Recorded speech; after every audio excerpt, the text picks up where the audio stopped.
నమస్కారం day news కి స్వాగతం. నేను మీ మహంతి. ముందుకేనాటి ముఖ్యాంశాలు.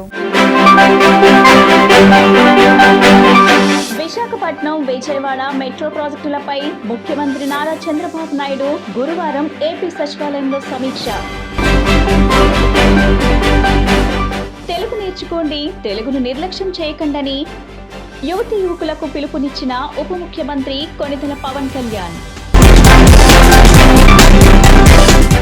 గత 7 సంవత్సరాల క్రితం టిడ్కో నిమిత్తం డిపాజిట్లు చెల్లించిన ప్రజలందరికీ మార్చిలోపు రాష్ట్ర ప్రభుత్వం ఇల్లును కేటాయించాలని పిలుపునిచ్చిన సిపిఐ నగర కార్యదర్శి జి కోటేశ్వరరావు. విశాఖపట్నం విజయవాడ మెట్రో ప్రాజెక్టులపై ముఖ్యమంత్రి నారా చంద్రబాబు నాయుడు గురువారం ఏపీ సచివాలయంలో సమీక్ష సమావేశం నిర్వహించారు. 2017 మెట్రో పాలసీ ఆధారంగా ఫండింగ్ మోడల్స్ పై చర్చించారు. 2 నగరాల్లో డబుల్ డెక్కర్ విధానంలో 25 కిలోమీటర్ల మేర మెట్రో నిర్మాణంపై చర్చించారు. విశాఖపట్నం విజయవాడ మెట్రో ప్రాజెక్టులను పట్టాలెక్కించేందుకు ఏపీ ప్రభుత్వం సిద్ధమైంది. ఇందులో భాగంగా 66 కిలోమీటర్ల మేర విజయవాడ మెట్రో, 76.90 కిలోమీటర్ల మేర విశాఖ మెట్రో ప్రాజెక్టులు చేపట్టేందుకు ఇప్పటికే డిపిఆర్లు ఆమోదం పొందాయి. ఈ ప్రాజెక్టులకు నిధుల అంశంపై గురువారం సచివాలయంలో ముఖ్యమంత్రి చంద్రబాబు సమీక్ష సమావేశం నిర్వహించారు. మెట్రో ఎండి రామకృష్ణారెడ్డి ప్రెజెంటేషన్ ద్వారా మెట్రో ప్రాజెక్ట్ స్థితిగతులపై ప్రదర్శన ఇచ్చారు. 2017లో వచ్చిన కొత్త మెట్రో పాలసీ ప్రకారం ఏపీలో చేపట్టే ప్రాజెక్టులకు ఫండింగ్ మోడల్స్ పై ముఖ్యమంత్రి చంద్రబాబు చర్చించారు. 2017 వరకు 100% నిధులు కేంద్ర ప్రభుత్వం భరించే విధానం లేదని, అయితే 2017 పాలసీ ప్రకారం 100% ఈక్విటీ కేంద్రమే చెల్లిస్తూ కోల్కతాలో 16 కిలోమీటర్ల మేర ప్రాజెక్ట్ చేపట్టారు. 8,565 కోట్లతో ఈ ప్రాజెక్ట్ చేపట్టారు. కేంద్ర పట్టణాభివృద్ధి శాఖ, రైల్వే శాఖలు కోల్కతా ప్రాజెక్టును చేపట్టాయని చెప్పారు. ఇదే తరహాలో ఏపీలో కూడా మెట్రో ప్రాజెక్టులు చేపట్టే అంశంపై కేంద్రంతో చర్చించాలని ముఖ్యమంత్రి చంద్రబాబు నిర్ణయం తీసుకున్నారు. ఆంధ్రప్రదేశ్ పునర్విభజన చట్టంలో కూడా రాష్ట్రానికి మెట్రో ప్రాజెక్టు ఉందని సీఎం చంద్రబాబు గుర్తు చేశారు. తెలుగు నేర్చుకోండి, తెలుగును నిర్లక్ష్యం చేయకండి అని రాష్ట్ర ఉప ముఖ్యమంత్రి కొణిదెల పవన్ కళ్యాణ్ యువతీ యువకులకు పిలుపునిచ్చారు. గురువారం సాయంత్రం స్థానిక ఇందిరాగాంధీ పురపాలక స్టేడియంలో 35వ విజయవాడ పుస్తక మహోత్సవాన్ని రాష్ట్ర ఉప ముఖ్యమంత్రి కొణిదెల పవన్ కళ్యాణ్ లాంఛనంగా ప్రారంభించారు. చెరుకూరి రామోజీరావు సాహిత్య వేదికపై పుస్తక మహోత్సవ ప్రారంభ సభలో ఆయన ముఖ్య అతిథిగా పాల్గొని ప్రసంగించారు. ఈ సందర్భంగా మాట్లాడుతూ ఆంగ్లం అవసరమే కానీ పేదరికం పారద్రోలడానికి అది మార్గం కాదన్నారు. అందరూ ఆంగ్లమే మాట్లాడండి. ఇంగ్లాండ్లో కూడా పేదరికం ఉందని ఆయన గుర్తు చేశారు.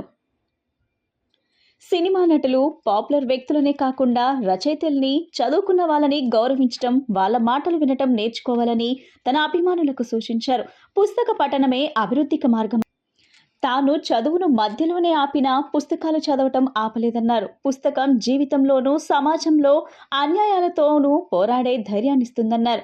యువతి యువకులు కూడా పుస్తకాలు చదవటం మానవత్వం సూచించారు. అభిమానులకు తాను ప్రాణమైతే తనకు పుస్తకాలు ప్రాణమన్నారు.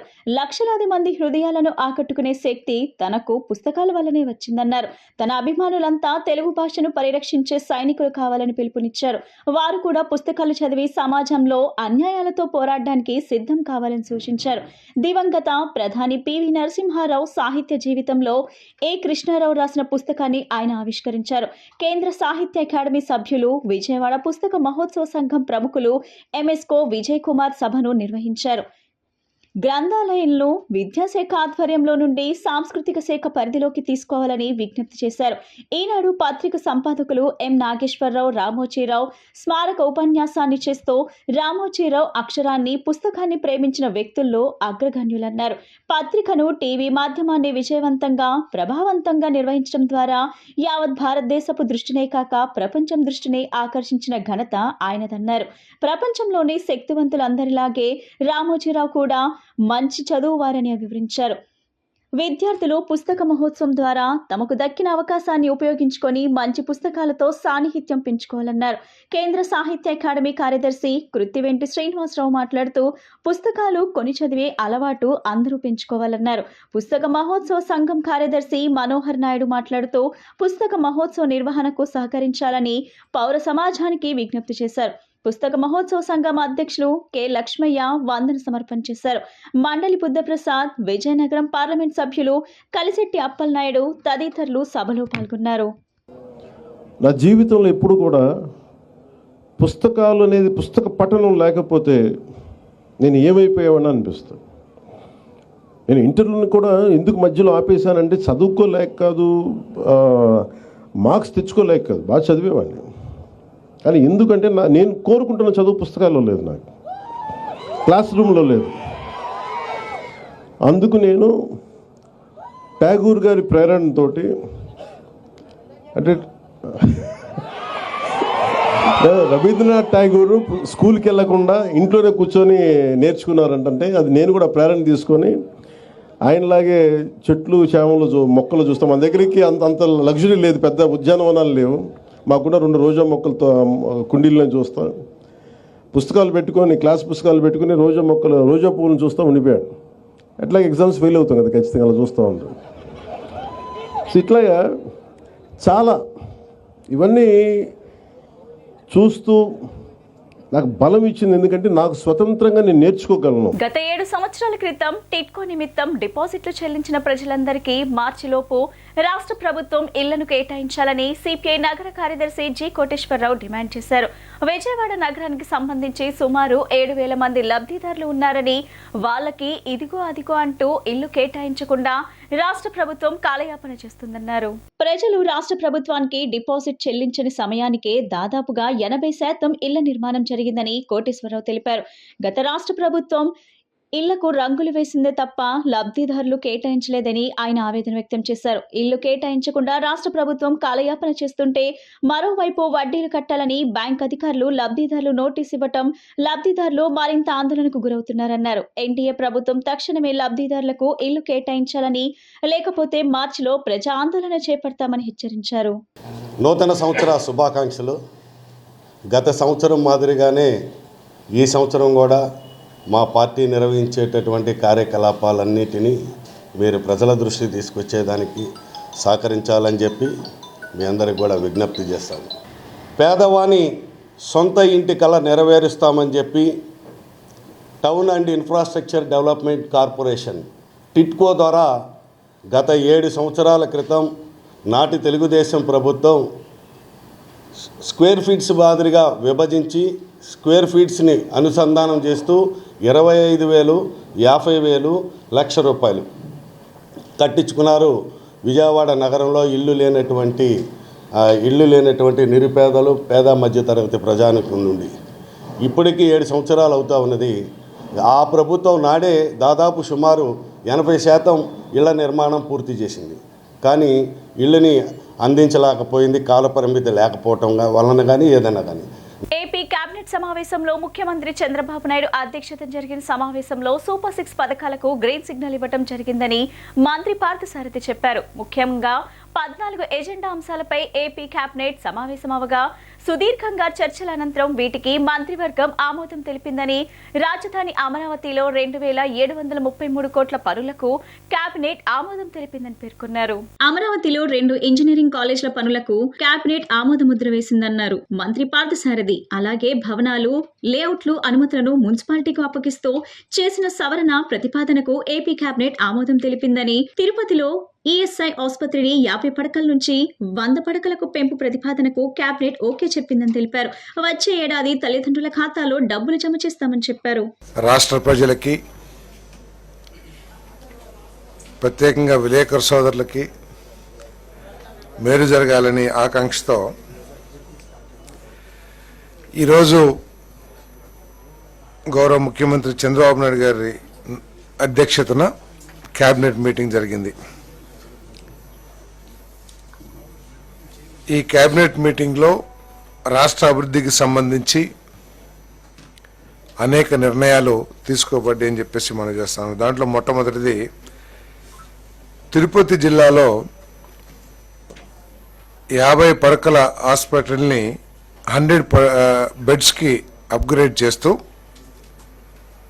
7,44,8,373 అంచనా వ్యయంతో అప్గ్రేడేషన్ చేయటానికి కేబినెట్ అనుమతించడం జరిగింది. దీని మూలంగా అదనంగా 191 పోస్టులు డాక్టర్స్ కానివ్వండి, లేదా పారామెడికల్ స్టాఫ్ కానివ్వండి, 191 మందిని మంజూరు చేయటం జరిగిందని చెప్పేసి మనం చేస్తాను. దీంట్లో ఏంటంటే 7,44,00,000లో 90%, నాకు తెలిసి 90% అనుకుంటాను, కేంద్ర ప్రభుత్వం భరిస్తుంది. కేవలం 10%, 10 or 15% రాష్ట్ర ప్రభుత్వం భరిస్తుంది. దీని మూలంగా ఏంటంటే మెరుగైన వైద్య సేవలు, వసతులు అన్నీ కూడా అక్కడ ప్రజలకి అందుబాటులోకి వస్తాయని చెప్పేసి నేను మనం చేస్తాను. ఎందుకంటే అడిషనల్గా ఆపరేషన్ థియేటర్స్ ఇవన్నీ కూడా 7:1 నిష్పత్తిలో, ఇందాక ఏదైతే 7,44,00,000 చెప్పానో 7:1 నిష్పత్తిలో, అంటే 6.51 కోట్లు కేంద్ర ప్రభుత్వం అంటే ఈఎస్ఐ కార్పొరేషను, 93 లక్షలు రాష్ట్ర ప్రభుత్వం. రజకులను అభివృద్ధి బాటలో పయనించేలా వారికి అండగా ఉంటానని ఆంధ్రప్రదేశ్ రజక సంక్షేమం మరియు అభివృద్ధి కార్పొరేషన్ చైర్పర్సన్ సి సావిత్రి తెలిపారు. గొల్లపూడి బీసీ భవన్లో గురువారం ఏర్పాటు చేసిన ఆంధ్రప్రదేశ్ రజక సంక్షేమం మరియు అభివృద్ధి కార్పొరేషన్ డైరెక్టర్స్ ప్రమాణ స్వీకార కార్యక్రమంలో చైర్పర్సన్ సి సావిత్రి మాట్లాడారు. రజకులకు ఈ రోజు సుదినమని దానికి కారణం ఎంపికమైన 15 మంది డైరెక్టర్ల చేత చైర్పర్సన్ గా నేను ప్రమాణ స్వీకారం చేయించడమేనన్నారు. ఇప్పటి వరకు ఏ ఒక్క కార్పొరేషన్ చైర్మన్ కూడా ఇలా ఎంపికైన డైరెక్టర్ల చేత ప్రమాణ స్వీకారం చేయించలేదన్నారు. మా అందరిపై ఎంతో గురుతరమైన బాధ్యత ఉందన్నారు. ప్రభుత్వం అందించే అన్ని సంక్షేమ అభివృద్ధి ఫలాలు రజకులకు అందించి వారికి సమాజంలో ఒక గుర్తింపును తీసుకొస్తానన్నారు. అంతేకాకుండా రజకుల సంక్షేమానికి, ఉపాధికి సంబంధించి ఉన్న జీవోలను ప్రభుత్వం అమలు చేసి వారిని వృత్తిపరంగా మరింత ప్రోత్సహించాలన్నారు. రాష్ట్రంలో ఉన్న అన్ని సంక్షేమ హాస్టల్స్ లో బట్టలు ఉతికే పనిని రజకులకు అందించే విధంగా ప్రభుత్వం చర్యలు తీసుకోవాలని, దీనికోసం ఉన్న జీవోలను పటిష్టంగా అమలు చేయాలన్నారు. ప్రభుత్వం అందించే అన్ని అభివృద్ధి ఫలాలు రజకులకు చేరితే ఆ జాతి అభివృద్ధి బాటలో పయనిస్తుందన్నారు. రజకుల స్థలాల్లో లాండ్రీ షాపులు పెట్టుకునేందుకు అవకాశం ఇవ్వాలని కోరుతున్నామన్నారు. రజకుల కులస్తులకు కూటమి సర్కార్ ఎంతో ప్రాధాన్యత ఇస్తుందన్నారు. రజకుల కుల వృత్తులకు చెందిన పనిముట్లు వారికి అందించే విధంగా చర్యలు తీసుకోవాలన్నారు. చిట్ట చివరి రజక బిడ్డ వరకు ప్రభుత్వం సహాయం అందేలా చూస్తున్నామన్నారు. శాసనమండలి సభ్యులు దువ్వారపు రామారావు మాట్లాడుతూ కూటమి ప్రభుత్వం ఏర్పడిన తరువాత రాష్ట్రంలో అభివృద్ధికి బాటలు పడుతున్నాయన్నారు. బీసీలతో మమేకమైన వ్యక్తి ముఖ్యమంత్రి చంద్రబాబు నాయుడు అని అనేక సంక్షేమ పథకాల ద్వారా బీసీలను ఉన్నత స్థాయికి ముఖ్యమంత్రి చేర్చారన్నారు. 2014-19 మధ్య రజకులకు రజక భవనాలతో పాటు అనేక సంక్షేమ ఫలాలను ముఖ్యమంత్రి అందించారన్నారు.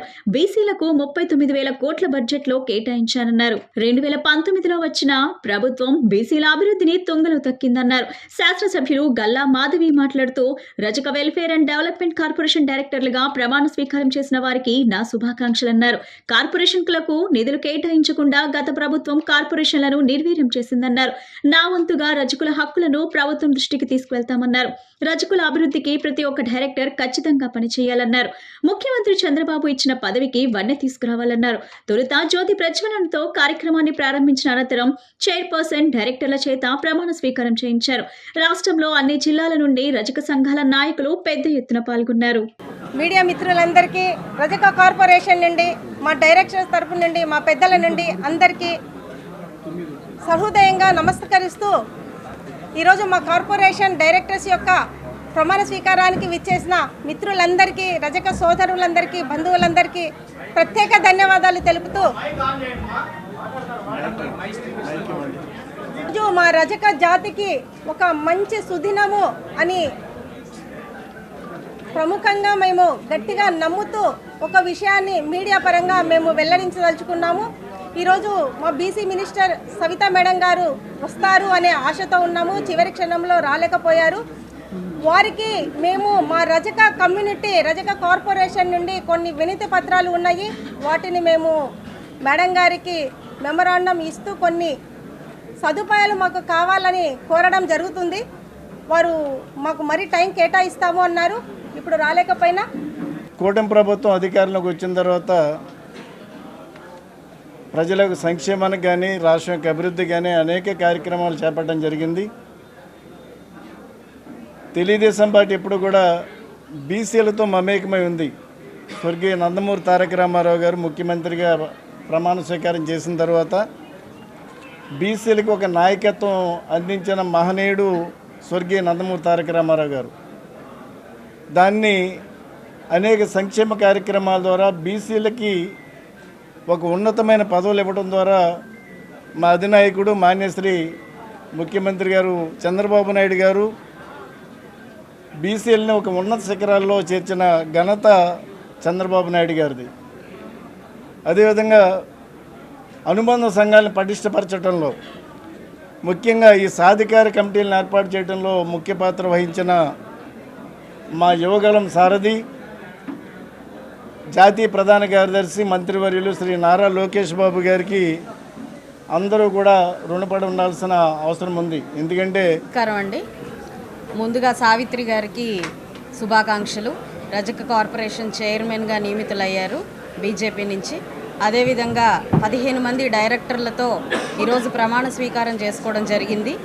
రజక కార్పొరేషన్లో 15 మందిలో 12 మంది టీడీపీ నుంచి, 2 జనసేన నుంచి, అదేవిధంగా చైర్మన్ గారు బీజేపీ నుంచి రావడం అంటే కూటమి ప్రభుత్వం యొక్క లక్ష్యాన్ని చూపిస్తూ ఉంది. గడిచిన 5 సంవత్సరాల్లో ఏ కార్పొరేషను లేకుండా ఉన్న కార్పొరేషన్లన్నీ కూడా నిర్వీర్యం చేసి ఎక్కడా నిధులు లేకుండా ఏ ఒక్క కులానికి కానివ్వండి లేదంటే మతానికి కానివ్వండి అభివృద్ధి అనేది లేకుండా చేసింది వైసీపీ ప్రభుత్వం. అయితే మన కూటమి ప్రభుత్వం ఏర్పడగానే ఈరోజు ప్రతి కార్పొరేషన్ మీద దృష్టి పెట్టి మళ్ళీ దాని పునఃవైభవం తీసుకొచ్చే ప్రయత్నం మన చంద్రబాబు నాయుడు గారు చేస్తూ ఉన్నారు. రాజకీయాలకు అతీతంగా యువనేతలందరూ ఏబీ బర్దన్ ను ఆదర్శంగా తీసుకోవాలని సిపిఐ రాష్ట్ర కార్యదర్శి రామకృష్ణ సూచించారు. దాసరి భవన్ లో సీనియర్ నేత ఏబీ బర్దన్ ఘనంగా జరిగింది. చిత్రపటానికి పూజా కార్యక్రమాలు నిర్వహించి నివాళులర్పించారు. ఈ సందర్భంగా రామకృష్ణ మాట్లాడుతూ పార్టీ కోసం, ప్రజల కోసం నిరంతరం అంకిత భావంతో పనిచేసిన నేతను అందరూ ఆదర్శంగా తీసుకోవాలన్నారు. నగర కార్యదర్శి జి కోటేశ్వరరావు మాట్లాడుతూ ఆయన జీవితాన్ని ఆదర్శంగా తీసుకొని అందరూ ముందుకు సాగాలని పిలుపునిచ్చారు. నిరంతరం ప్రజాపక్షాన ఉండి పోరాటం చేయటం ఆయనకే సాధ్యమైందన్నారు.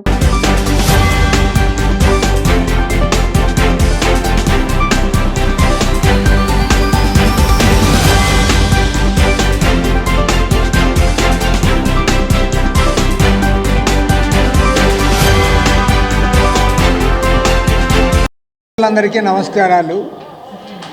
మహనీయుడు కామ్రేడ్ ఏబీ బర్దన్ గారి వర్ధంతి సందర్భంగా భారత కమ్యూనిస్ట్ పార్టీ తరఫున ఘనంగా నివాళులర్పిస్తూ ఉన్నాం. ఏబీ బర్దన్ గారు విద్యార్థి నాయకుడిగా ఉంటూ మొదట నాగపూర్లో విద్యార్థి నాయకుడిగా పేరుగాంచి ఆ తర్వాత అఖిల భారత విద్యార్థి ఫెడరేషన్ జాతీయ స్థాయిలో ప్రధాన కార్యదర్శిగా కూడా ఆయన పనిచేశారు.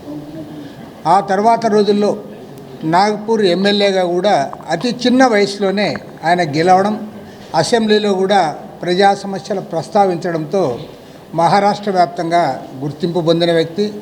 ఆ తదుపరి రోజుల్లో ఏఐటీసీ జాతీయ స్థాయిలో పనిచేయడం ద్వారా ఏఐటీసీ జాతీయ స్థాయి నాయకులుగా ఎదిగారు.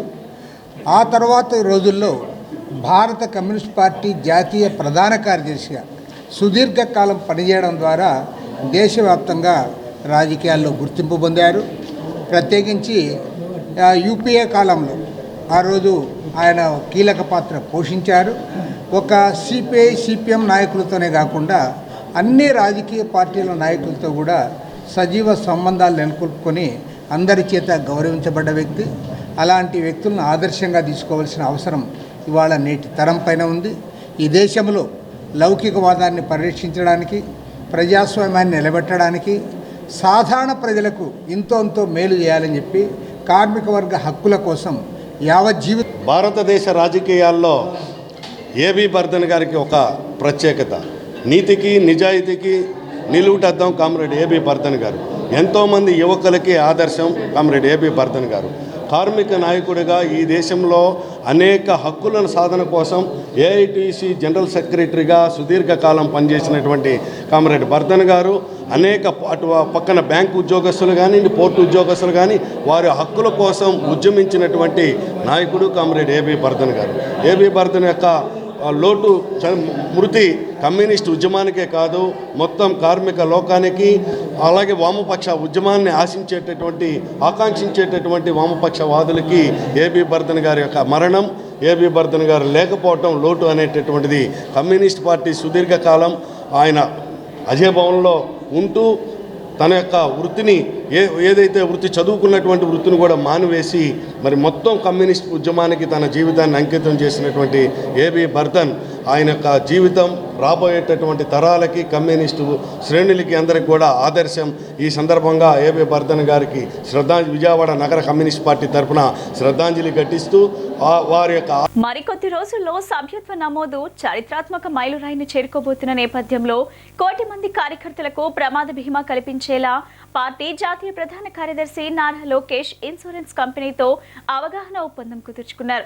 ఉండవల్లి నివాసంలో జరిగిన కార్యక్రమంలో ఈ మేరకు మంత్రి Lokesh United India insurance, pragmatic insurance broking ప్రతినిధులు ఎంఓయూపై సంతకాలు చేశారు. 1 కోటి మంది కార్యకర్తల కోసం ఒకే మారు ఇన్సూరెన్స్ సౌకర్యం కల్పించడం రాజకీయ పార్టీల చరిత్రలో ఇదే ప్రథమం. ఒప్పందం ప్రకారం జనవరి 1, 2025 నుంచి డిసెంబర్ 31, 2025 వరకు 1 కోటి మంది కార్యకర్తల బీమా కోసం తొలి విడతలో 42 కోట్ల రూపాయలు పార్టీ చెల్లించింది. వచ్చే ఏడాది కూడా దాదాపు ఇదే మొత్తంలో ప్రీమియం సొమ్మును పార్టీనే చెల్లిస్తుంది. ఈ ఒప్పందం ప్రకారం కార్యకర్తలకు 5 లక్షల ప్రమాద బీమా లభిస్తుంది. కార్యకర్తల సంక్షేమ నిధి సారథిగా యువనేత నారా లోకేష్ బాధ్యతలు చేపట్టాకే కేడర్ సంక్షేమమే లక్ష్యంగా విప్లవాత్మక నిర్ణయాలు తీసుకున్నారు. కార్యకర్తల సంక్షేమానికి ఇప్పటి వరకు 138 కోట్లు ఖర్చు చేశారు. గత అరాచక ప్రభుత్వంలో కేసుల్లో ఇరుక్కున్న క్యాడర్ కోసం న్యాయ విభాగాన్ని ఏర్పాటు చేశారు. వివిధ ప్రమాదాల్లో దెబ్బతిన్న కార్యకర్తలను ఆదుకునేందుకు కేంద్ర కార్యాలయంలో ప్రత్యేక సెల్ను ఏర్పాటు చేశారు. మృతి చెందిన కార్యకర్తల పిల్లల కోసం హైదరాబాద్తో పాటు కృష్ణా జిల్లా చల్లిపల్లిలో ఎన్టీఆర్ ట్రస్ట్ తరపున రెసిడెన్షియల్ స్కూళ్లు ఏర్పాటు చేసి ఉచితంగా విద్యను అందిస్తున్నారు. కుటుంబ సభ్యుల మాదిరి పార్టీ క్యాడర్ను కంటికి రెప్పలా కాపాడుకునేందుకు లోకేష్ చేస్తున్న కృషిపై కార్యకర్తలు హర్షాతిరేకాలు వ్యక్తం. రాజస్థాన్ రాష్ట్రంలోని పుణ్యధామం హజరత్ ఖ్వాజా మొయినుద్దీన్ చిష్టి హసన్ సంజరి రజిహల్లాహ్ అన్హు అజ్మీర్ షరీఫ్ కాజా గరీబ్ నవాజ్ మహాత్ముల వారి పవిత్ర దర్గా పేరును విజయవాడ అజిత్ సింగ్ నగర్ బాంబే కాలనీలో మత సామరస్యానికి ప్రతీకగా విరజిల్లుతున్న ఆస్థాన ఏ గరీబ్ నవాజ్ అజ్మీర్ షరీఫ్ కాజా బాబా ఆశ్రమం 9వ వార్షికోత్సవ వేడుకలు వైభవంగా జరిగాయి.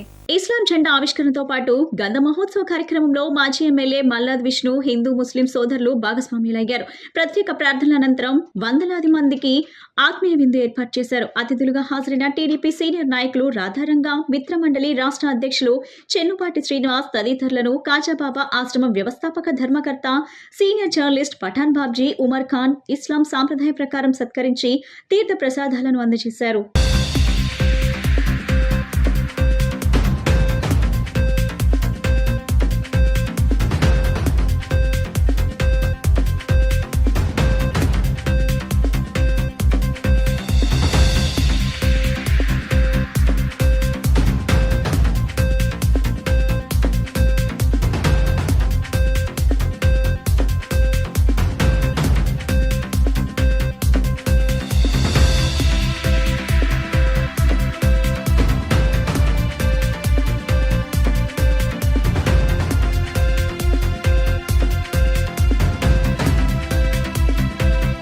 ఈరోజు బాంబే కాలనీలో ఉన్నటువంటి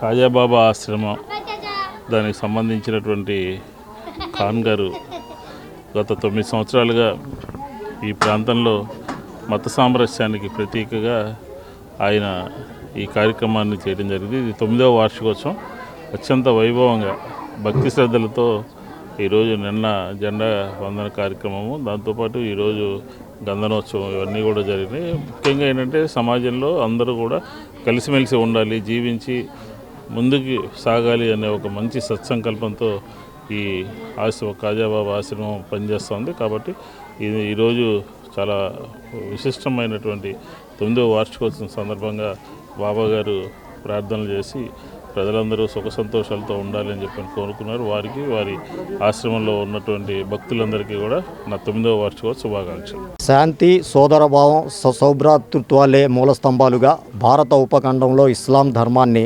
ప్రచారం చేసిన రాజస్థాన్ రాష్ట్రంలోని అజ్మీర్ పుణ్యధామం హజరత్ ఖ్వాజా మొయినుద్దీన్ హసన్ చిష్టి రజియల్లాహు అన్హు హజరత్ ఖాజా గరీబ్ నవాజ్ మహాత్ముల వారి పేరు మీద విజయవాడ సెంట్రల్ నియోజకవర్గం బాంబే కాలనీలో ఆస్థానా ఏ గరీబ్ నవాజ్ అజ్మీర్ షరీఫ్ ఖాజా బాబా ఆశ్రమం మత సామరస్యానికి ప్రతీక, శాంతికి చిహ్నంగా నిలుస్తుంది.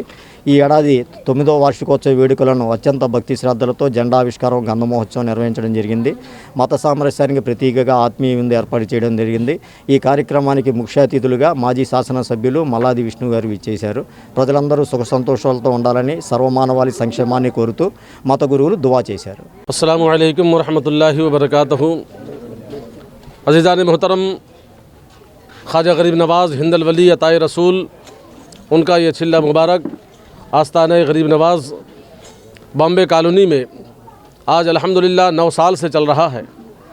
अल्लाह तबारक व तआला इसमें बरकतें, राहतें, आफ़ियतें, वसाअतें अता फ़रमाए और हमारे उमर भाई जो इसका पूरा कारधर्ता हैं, परवरदिगारा इनको भी और भी आला पैमाने पे दर्जात और बुलंदी अता फ़रमाए। और इसमें जो लंगर हो रहा है, इस लंगर में परवरदिगार आलम एक एक दाने में शिफाए कामिला आजिला अता फ़रमाए। हर घर में गरीब नवाज़ का आशिक पैदा फरमाए परवरदिगार, हर घर में गरीब नवाज़ का चाहने वाला पैदा हो जाए, हर घर में गौसे आज़म का चाहने वाला पैदा हो जाए, हर घर में परवरदिगार आलम इस 11वीं का और 6वीं का मनाने वाला पैदा हो जाए। हमारी दिली दुआ है यही कि ये गरीब नवाज़ रहमतुल्लाह ताला अलैहि का फैज़ान जारी था, आज भी जारी है, क़यामत तक जारी रहेगा। अस्सलामु अलैकुम वरहमतुल्लाहि वबरकातुहू। రోటరీ క్లబ్ ఆఫ్ విజయవాడ ఆధ్వర్యంలో నూతన సంవత్సర వేడుకలు కన్నుల పండుగ జరిగాయి. తమలో స్నేహభావం పెరిగి అందరూ సుఖ సంతోషాలతో ఉండాలని ఈ వేడుకలు ఘనంగా నిర్వహించుకున్నట్లు క్లబ్ ప్రెసిడెంట్ డాక్టర్ శ్రీదేవి తెలిపారు. క్లబ్ సభ్యులందరూ తమ తమ కుటుంబ సభ్యులతో విచ్చేసి ఈ వేడుకల్లో పాల్గొన్నట్లు చెప్పారు. రోటరీ క్లబ్ ఆఫ్ విజయవాడ వారి ఆధ్వర్యంలో న్యూ ఇయర్ సెలబ్రేషన్స్ ఘనంగా జరిగాయి. ఈ సందర్భంగా క్లబ్ వారు సాంస్కృతిక కార్యక్రమాలు నిర్వహించారు. న్యూ ఇయర్ సెలబ్రేషన్ కు పెద్ద సంఖ్యలో క్లబ్ మెంబర్స్ వారి కుటుంబ సభ్యులతో వచ్చి పాల్గొన్నారు. 2024 సంవత్సరానికి గుడ్ బై చెబుతూ క్లబ్ మెంబర్స్ అట్టహాసంగా న్యూ ఇయర్ వేడుకలు నిర్వహించారు. నవ్య ఉషస్సులతో ఉత్తేజభరిత ఊహలకు ప్రేరణగా నిలుస్తూ ప్రారంభమైన నూతన సంవత్సరాన్ని రోటరీ క్లబ్ ఆఫ్ విజయవాడ వారు ఆనందోత్సాహాలతో స్వాగతించారు. పాటలకు నృత్యాలు చేస్తూ కేరింతలు కొట్టారు. ఈ సందర్భంగా రోటరీ క్లబ్ ఆఫ్ విజయవాడ అధ్యక్షురాలు డాక్టర్ శ్రీదేవి మాట్లాడుతూ గత ఏడాదిలో ఎదురైన అనుభవాలను దృష్టిలో పెట్టుకుని నూతన ఏడాదిలో మరింత పట్టుదలతో కృషితో విజయాలను కైవసం చేసుకోవాలన్నారు. ప్రతి ఒక్కరి జీవితాల్లో సుఖ సంతోషాల్లో ఐశ్వర్యాన్ని తీసుకొచ్చే ఏడాది కావాలని మనస్ఫూర్తిగా ఆకాంక్షిస్తూ నూతన సంవత్సర శుభాకాంక్షలు తెలిపారు. తమ తమ కుటుంబ సభ్యులతో కలిసి వచ్చి ఈ వేడుకల్లో పాల్గొన్నట్లు చెప్పారు. ఇటువంటి కార్యక్రమాల వలన ప్రతిభ మిగిలిన వారికి తెలుస్తుందని, వారిని ప్రోత్సహించే అవకాశం ఉంటుందని ఆమె పేర్కొన్నారు.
నమస్కారం అండి, నేను Sridevi, rotary club of Vijayawada ప్రెసిడెంట్ని. ఇవాళ హోటల్ సెంటర్ సైడ్లో మా పేరెంట్స్ అందరం ఫ్యామిలీస్తో కలుస్తున్నాం ఇక్కడ కొత్త సంవత్సరం వేడుకలను జరుపుకోవడానికి. ఇవాళ మా పేరెంట్స్, వైఫ్స్, కిడ్స్ అందరూ కలిపి వాళ్ళ పెర్ఫార్మెన్సెస్ ఇవ్వబోతున్నారండి రకరకాలుగా. అది జోక్స్ చెప్పడం కానీ, సింగింగ్ కానీ, డాన్సింగ్ కానీ, మోనో యాక్షన్స్ పెట్టి రకరకాల ప్రోగ్రామ్స్తో ప్లాన్ చేస్తున్నాం. అందరం కలుస్తున్నాం. దీని ముఖ్య ఉద్దేశం మాలో స్నేహం ఇంకా పెరగడానికి, మేమందరం కలిపి ఉండి కమ్యూనిటీ సర్వీసెస్ కానీ మా రోటరీ క్లబ్ని ముందుకు తీసుకెళ్ళడానికి ఇది ఒక మంచి అవకాశంగా మేము భావిస్తున్నాము. Thank you so much. 2024 AP integrated clean energy policy ద్వారా 10 లక్షల కోట్ల పెట్టుబడులు ఆకర్షించడం ద్వారా దాదాపు 7.5 లక్షల మందికి ఉపాధి అవకాశాలు కల్పించడమే లక్ష్యంగా ముందుకు సాగుతున్నట్లు ఇంధన శాఖ మంత్రి గొట్టిపాటి రవికుమార్ అన్నారు. బుధవారం అమరావతిలోని రాష్ట్ర సచివాలయంలో ఏపీ ట్రాన్స్కో, ఏపీ జెన్కో ఆధ్వర్యంలో రూపొందించిన 2025 డైరీ క్యాలెండర్లను రాష్ట్ర ప్రభుత్వ ప్రధాన కార్యదర్శి K Vijayanand, AP Genco MD కేవీఎన్ Chakradhar బాబుతో కలిసి మంత్రి ఆవిష్కరించారు. ఈ సందర్భంగా మంత్రి మాట్లాడుతూ విజనరీ లీడర్ ముఖ్యమంత్రి నారా చంద్రబాబు నాయుడు ఆశయాలకు, ఆకాంక్షలకు అనుగుణంగా అధిక విద్యుత్ ఉత్పత్తి కోసం వినియోగదారులకు నిరంతరం నాణ్యమైన విద్యుత్ సరఫరాను అందించేందుకు విద్యుత్ సంస్థల అభివృద్ధికి అహర్నిశలు కృషి చేస్తున్న ఏపీ జెన్కో, ఏపీ ట్రాన్స్కో కుటుంబ సభ్యులకు నూతన సంవత్సర శుభాకాంక్షలు తెలిపారు. తమ ప్రభుత్వం విద్యాశాఖను సంస్కరించే దిశగా అడుగులు వేసిందని, సంక్షోభం నుంచి సంక్షేమం దిశగా పయనించేందుకు ఎన్నో కార్యక్రమాలకు నాంది పలుకుబోతుందని మంత్రి చెప్పారు. ఇప్పటికే కూటమి ప్రభుత్వం AP integrated clean energy policy 2024ను తీసుకువచ్చి దీని ద్వారా 10 లక్షల కోట్ల పెట్టుబడులు ఆకర్షించి దాదాపు 7.5 లక్షల మందికి ఉపాధి అవకాశాలు కల్పించడమే లక్ష్యంగా పనిచేస్తామని చెప్పారు. రాబోయే కాలంలో ఏపీ ట్రాన్స్కో 15,729 కోట్ల విలువైన ప్రాజెక్టులను అమలు చేస్తుందని, దీని ద్వారా 71 సబ్స్టేషన్లు, 16,507 MVA ట్రాన్స్ఫర్మేషన్ సామరస్యం, 4,696 CKM ట్రాన్స్మిషన్ లైన్స్ ను జోడిస్తుందన్నారు. ముఖ్యమంత్రి నారా చంద్రబాబు నాయుడు మార్గదర్శకంలో పంప్డ్ స్టోరేజ్ ప్రాజెక్టుల రంగంలోకి ఏపీ జెన్కో అడుగుపెట్టిందని, ఈ సందర్భంగా ఉద్యోగులందరికీ హృదయపూర్వక అభినందనలు తెలిపారు. ఎగోసిలేర్లో 1350 మెగావాట్ల సామరస్యంతో సొంతంగా PSP నిర్మించేందుకు ప్రణాళికబద్ధంగా చర్యలు తీసుకుంటున్నట్లు తెలిపారు.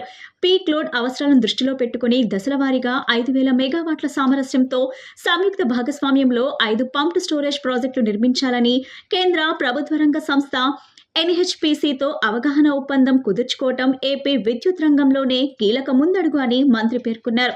విద్యుత్ ఉత్పత్తిలో నాణ్యమైన విద్యుత్ సరఫరాను అందించేందుకు అంకిత భావం, నిబద్ధతను కనబరుస్తూ ఆంధ్రప్రదేశ్ను విద్యుత్ ఆంధ్రప్రదేశ్గా తీర్చిదిద్దాలని, ఈ క్రతువులో మీ భాగస్వామ్యం కీలకమని తాను నమ్ముతున్నానని, ఏపీ ట్రాన్స్కో, ఏపీ జెన్కో పేరు ప్రతిష్టలు దేశవ్యాప్తంగా ఇనుమడింప చేసేలా ఏపీ విద్యుత్ ఉత్పత్తి సంస్థలు దేశంలోనే ప్రథమ స్థానంలో నిలిపేందుకు ప్రతి ఒక్కరూ వ్యక్తిగతంగా సమిష్టిగా అంకిత భావంతో కృషి చేయాలని ఆయన పిలుపునిచ్చారు.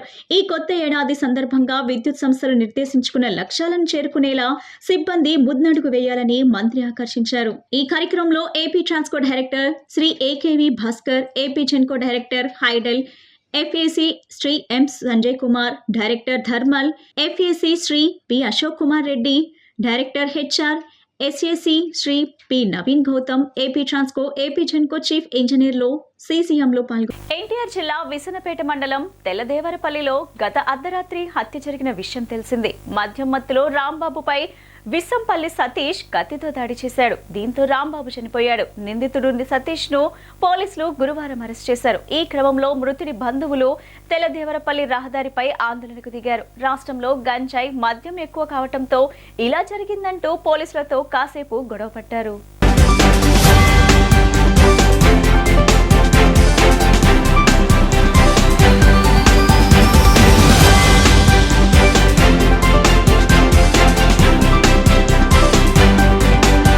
వార్తలు ముగించే ముందు ముఖ్యాంశాలు మరోసారి. విశాఖపట్నం, విజయవాడ మెట్రో ప్రాజెక్టులపై ముఖ్యమంత్రి నారా చంద్రబాబు నాయుడు గురువారం ఏపీ సచివాలయంలో సమీక్ష. తెలుగు నేర్చుకోండి, తెలుగును నిర్లక్ష్యం చేయకండని యువతీ యువకులకు పిలుపునిచ్చిన ఉప ముఖ్యమంత్రి కొణిదెల పవన్ కళ్యాణ్. గత 7 సంవత్సరాల క్రితం టిడ్కో నిమిత్తం డిపాజిట్లు చెల్లించిన ప్రజలందరికీ మార్చిలోపు రాష్ట్ర ప్రభుత్వం ఇల్లును కేటాయించాలని పిలుపునిచ్చిన CPI నగర కార్యదర్శి జి కోటేశ్వరరావు. ఈ బులెటిన్ ఇంతటితో సమాప్తం. తిరిగి మరో బులెటిన్ కలుద్దాం. నమస్కారం.